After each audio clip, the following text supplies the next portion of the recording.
Okay. Aquí tenemos tres preguntas realmente. Vamos a cubrirlas en estos momentos.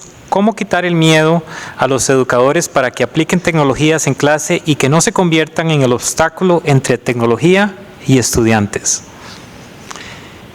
Segunda pregunta. ¿Qué piensa de la diferencia entre la educación privada y la educación pública en Costa Rica con respecto al compromiso de la accesibilidad a la tecnología? Empecemos con estas dos. Bueno, muchas gracias. Gracias por las preguntas. Con respecto a la diferencia entre la educación privada y la educación pública, yo no soy una persona cualificada para decirlo, porque llevo aquí horas en el país, ¿no? Y, en fin, tengo prejuicios, por decirlo así, pero no haría bien representando a la organización que represento en compartir con ustedes meramente prejuicios, ¿no? No tengo datos y no soy una persona cualificada para responder, lo lamento, ¿eh? Pero en cambio, en cuanto a la pregunta de cómo quitar el miedo, miren, el miedo al uso de la tecnología tiene que ver con los dos criterios que enuncié anteriormente, el criterio de la usabilidad y el criterio de la utilidad. Es muy probable que exista todavía en Costa Rica bolsas de docentes que todavía no tienen acceso o no tienen resuelto el problema de la usabilidad. No hay mejor manera que acceder, o que romper la barrera de la usabilidad, que utilizando la tecnología como un caballo de Troya. Es decir, empezando no por donde nosotros, que somos los grandes especialistas de la tecnología y demás, nos gustaría que estuvieran, sino empezando por atender a sus necesidades, demostrando exactamente que entendemos cuáles son sus necesidades profesionales y dándole exactamente, en su justa medida, aquello que puede contribuir a que resuelva problemas que tiene. Quizá puede parecer poco sorprendente, pero si el problema fundamental que un docente tiene es el del control administrativo de la marcha de su aula, hay que darle una aplicación para eso. Basta por hoy, empecemos por ahí. ¿De acuerdo? Esa aplicación que os puede parecer que no tiene nada de pedagógico, que no tiene nada de valor añadido y demás, es potencialmente un caballo de Troya. ¿Sí? Tiempo al tiempo. Tiempo al tiempo. Aquí tenemos varias preguntas y esta es una pregunta de un profesor, Fernando Chávez del Colegio San Jorge. ¿Debo enseñar ofimática o informática? ¿Quieres que responda? Sí. No sé si entiendo bien, pero me imagino que informática está relacionado con programación y ofimática con las suites, no sé, ¿sí? Con las suites ofimáticas, ¿no? Es decir, con procesador de textos y demás. Yo creo que lo entiendo bien, ¿verdad? Yo creo que enseñar ofimática tiene, iba a decir, las horas contadas, ¿eh? Es decir, si es necesario hacerlo, yo no voy a decirlo. O sea, si ustedes en el contexto en el que trabajan resulta que los alumnos no saben qué es un procesador de texto o no saben hacer una presentación en algo parecido a un PowerPoint o lo que sea, pues quizá deban hacerlo. Pero esto durará poco, ¿eh? Esto durará poco. En cambio, parece, a pesar de lo que, digamos, de los muchos prejuicios que pueden existir con respecto a esta cuestión, parece que la enseñanza de la programación tiene muchísimo más futuro.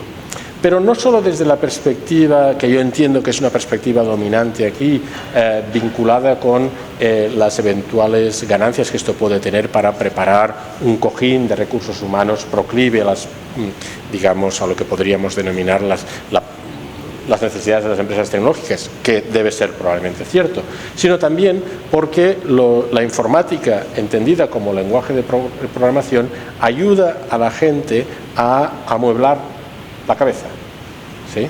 A ordenar las cosas, a utilizar de una u otra forma el pensamiento lógico y por ende a expresarse mejor.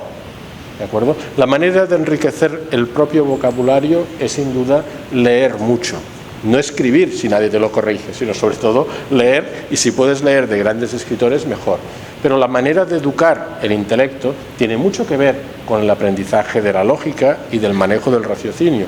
Y no se me ocurre mejor forma que o el lenguaje de programación o algún tipo de ejercicios como por ejemplo, ¿qué diré yo?, el ajedrez, en fin, ese tipo de juegos y de estrategias que en realidad nos dan, digamos, mecánica en el fondo de utilización de la cabeza. Por tanto, yo le auguro más futuro a la enseñanza de la informática que la de la ofimática, pero tal vez me equivoque.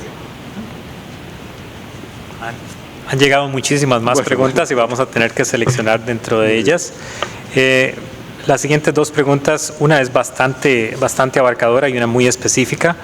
¿Podría referirse a la estrategia que más conviene a un país en términos de propuestas y actores?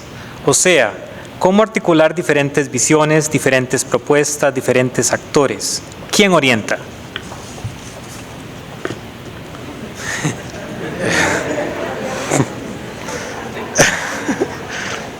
Bueno, yo quiero entender que esto tiene que ver con políticas tecnológicas en educación, ¿no? O sea, no en general, ¿no? Porque entonces me han cogido en un brete también, ¿no? Miren, ustedes tienen aquí, aunque no les... quizá no se dan cuenta porque están dentro, ¿no? Pero este país tiene una enorme ventaja competitiva con respecto a otros que conozco, incluso en la región y fuera de ella, que es esta alianza público-privado que tienen entre el Ministerio de Educación y la Fundación Omar Dengo, en este ámbito concreto. En otros países, yo les he mostrado un vídeo del Centro Noruego de Tecnología en Educación. Muchas de las cosas que se hacen aquí las hace el Centro Noruego, ¿de acuerdo? Pero tienen una enorme desventaja con respecto a la Fundación. A pesar de que el modelo de agencia es un modelo que funciona muy bien, la Fundación tiene la libertad de trabajar de acuerdo con los parámetros del sector privado, ¿de acuerdo? Mientras que el Centro Noruego, digamos, de Tecnología en Educación, tiene las cortapisas marcadas por el hecho de que en su seno trabajan funcionarios, están sujetos a las normativas, etc. Es decir, que quieran que no, hay una enorme diferencia, no solo en términos de rapidez de funcionamiento, en términos de agilidad, sino que hay también algo muy importante, y es que esa pertenencia al sector, ese partenariado entre público y privado, hace que todos los esfuerzos que se realicen desde aquí pueden ser canalizados también o pueden canalizar a su vez sinergias con el sector privado con mucha mayor facilidad. Y eso es un capital que no pueden perder. Por consiguiente, yo no sé en fin, no sé responder a esta pregunta de manera mejor que decir, no se les ocurra perder el capital que tienen, que es muy bueno, y que otros países, estoy seguro, harían lo que pudieran para tener. Por tanto, no lo pierdan. Muchas gracias. La siguiente pregunta se refiere a un tema que incluso fue discutido al día de ayer en una sesión de trabajo con investigadores y productores académicos de la Fundación Omar Dengo con el doctor Pedro. ¿Cómo aliviar la presión de la evaluación para medir impacto en el aula? Bueno, ¿cómo aliviar la presión de la evaluación? Es que esto no se puede. O sea, la presión de la evaluación es presión. Es que ya está. Y entonces uno puede vivir en un mundo en el que no hay evaluación, luego no hay presión, o puede vivir en un mundo donde hay evaluación y por tanto hay presión. Miren, yo cuando daba clases en la universidad, ahora ya hace unos cuantos años que no doy, pero el primer día de clase era siempre muy emocionante, sobre todo con los alumnos. Yo daba clase en ciencia política, con los alumnos de primer curso, ¿no? Por varias razones, por cosas que ya forman parte un poco de mi historia personal, ¿no? A mí me gustaba mucho ver la disposición de la gente en el aula, ¿no? Porque enseguida veía, ya son muchos años, ¿no?, quién se sentaba en las primeras filas, ¿verdad?, quién se iba a las últimas filas. En general había como un espacio vacío. Todo eso era la geopolítica del aula, ¿no?, por decirlo así. Todo eso era muy interesante, ¿no? Sabías que aquí tenías los que sacaban buenas notas, ahí tenías los que ya te miraban así porque ibas con corbata y por tanto quizá no eras suficientemente de izquierdas, en fin. Todas esas cosas sí. Todo eso era de una u otra forma era muy interesante. Pero si al terminar la primera hora de clase u hora y media donde yo explicaba la importancia de la asignatura, el programa, el calendario, etcétera, etcétera, al final de clase siempre había alguien, muy probablemente del final, que levantaba la mano y decía: sí, todo esto está muy bien, pero el examen ¿cómo va a ser? Y si me puede dar las preguntas, mejor, ¿sabe? ¿Dónde están los exámenes? Eso es, en realidad, o sea, estoy haciendo broma probablemente, pero no podemos vivir en un mundo en el que no hay evaluación, ¿sí? Hay evaluación del ejercicio profesional, hay evaluación de, digamos, de los aprendizajes de los alumnos, y lo que es importante es que esa evaluación, hay también evaluación de los docentes, que no sé si existe aquí, pero si no existe, prepararos porque vendrá. Lo que es importante es que esa evaluación sea en la medida de lo posible formativa. Es decir, a mí, ¿de qué me sirve que me digan, oiga, usted ha suspendido? No, dígame, ha suspendido, pero como quiero que apruebe, le voy a decir lo que debería hacer. Eso es formativo, ¿sí? Usted es una birria de docente, pero como yo quiero que mejore, le voy a ayudar para que usted mejore, ¿de acuerdo? Esa es la evaluación. Entonces yo creo que la presión, desde el punto de vista psicológico, no se puede disminuir, pero sí que podemos compartir los beneficios de la evaluación. Y si la evaluación es como yo decía ayer o antes de ayer, yo ya no voy al médico para que me diga que tengo colesterol, porque ya lo sé, ¿verdad? Ya no voy. No, yo lo que querría es que me dijera, tiene colesterol, pero ¿sabe qué? En lugar de desayunar un huevo, desayune, yo qué sé, nueces. Y no se preocupe, no hace falta que vuelva porque se le quita enseguida, ¿no? No, pero él lo que quiere es que yo vaya volviendo cada 2 meses, etcétera, y así voy pagando, ¿no? Ya no voy. Bueno, hago broma, ¿no? Pero ya no voy. Quiero decir que ese tipo de evaluación no me ayuda. Y yo lo que quiero es una evaluación que me ayude. Sí.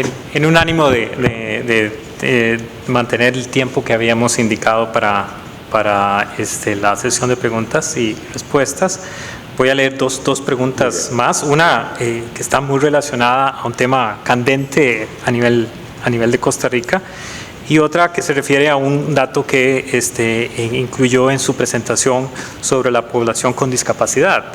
La primera pregunta es, ¿cómo se han utilizado en otros países del mundo los fondos de la privatización de las telecomunicaciones? ¿Vale? Esto tiene que ver con un tema relacionado al uso de esos recursos que están siendo discutido aquí en Costa Rica. Y la segunda pregunta es, mencionó sobre inclusión educativa de los estudiantes con discapacidad en los entornos escolares. ¿Cuáles son los principales retos para la inclusión educativa de las personas con discapacidad? ¿Es la tecnología herramientas para la inclusión? Esta es una pregunta de José Blanco. Bien. Voy a empezar por la segunda pregunta, que es la de la inclusión. Sí, la respuesta es indudablemente sí. Es decir, la tecnología ofrece soluciones muy importantes, no solo en términos de mejora de la calidad del aprendizaje de las personas que tienen dificultades de aprendizaje, porque, claro, necesidades educativas especiales es un mundo, digamos, en el que se esconden perfiles de necesidades radicalmente distintos, ¿no? Entonces, si hablamos de dificultades de aprendizaje que sean, digamos, accionables, por decirlo así, la tecnología nos ofrece muy buenas soluciones. La tecnología ofrece también soluciones, pero no tan buenas en términos de integración, porque la integración no es un proceso que se pueda mediar por la tecnología. Es decir, la tecnología puede conseguir que personas que tienen algún tipo de discapacidad encuentren con mayor facilidad un lugar de trabajo, accedan a un mejor nivel de formación, pero la integración o la inclusión es un proceso social, y ahí sí que de verdad lo que necesitamos es que la gente que rodea a esas personas, y por eso es tan importante la integración en un aula ordinaria, ¿verdad? Porque es una experiencia no solo de aprendizaje compartido, es una experiencia social. Es un aprendizaje. Si no, yo me crié, no sé vosotros o la gente de mi generación que estáis aquí, yo me crié en un mundo en el que nunca vi a un compañero, nunca había una compañera, porque en la España de Franco, en la que yo me crié, los niños iban a unas escuelas y las niñas a otras, O sea que yo no fui a un aula con una chica al lado hasta que tuve prácticamente 19 años de edad en la universidad, y la primera vez no entendí nada de lo que explicó el profesor, de tan nerviosa que estaba. Pero quiero decir que no, o sea que nosotros, los españolitos de la época, teníamos necesidades educativas especiales serias en este sentido, ¿no? Serias, pero sin hacer broma, nunca tuve en el aula nunca un compañero que tuviera el menor tipo de discapacidad, ¿no? Y sin embargo nuestros hijos han ido todos, con distintas vicisitudes, han pasado todos por escuelas en las que siempre han tenido uno, a veces dos personas con algún tipo de discapacidad.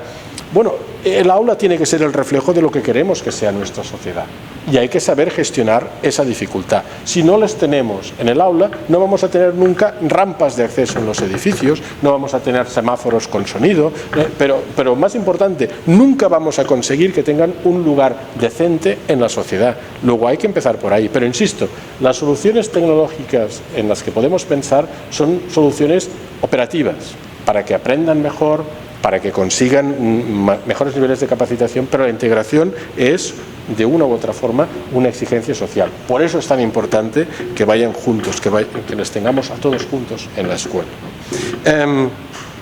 La segunda pregunta es muy interesante.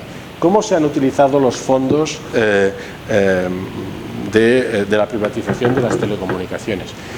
Miren, yo no tengo el mapa del mundo en la cabeza y no les puedo decir cómo lo ha hecho cada país, pero sí les puedo decir que en todos los países civilizados la parte del león de esos fondos de privatización ha ido en primer lugar a solventar los problemas de las bolsas de personas que están al margen de los beneficios de las redes, de la conectividad.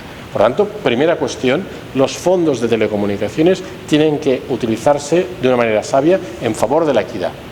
Segundo elemento importante también, en ese mapa favorable a la equidad, la pieza fundamental es la conectividad de los centros educativos, escuelas y universidades. Eso en el fondo no es ninguna tontería para las empresas de telecomunicaciones, porque haciéndolo no solo hacen un servicio a la sociedad a través del sistema educativo, sino que cultivan sus clientes de futuro. Por tanto, no es extraño que exista una cierta unanimidad y espero y deseo de verdad que esa sea la solución que se adopte también aquí en Costa Rica.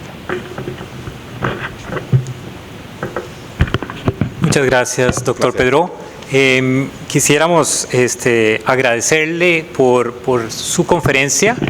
Vamos a subir la presentación mañana mismo o ahora en la noche si podemos, y vamos a también transcribir esta gran cantidad de preguntas que recibimos para dejar constancia de las interrogantes que el público presente ha tenido hacia usted. Se las vamos a pasar para que piensen las respuestas para su siguiente charla y en la próxima vez que venga a Costa Rica y nos acompañe.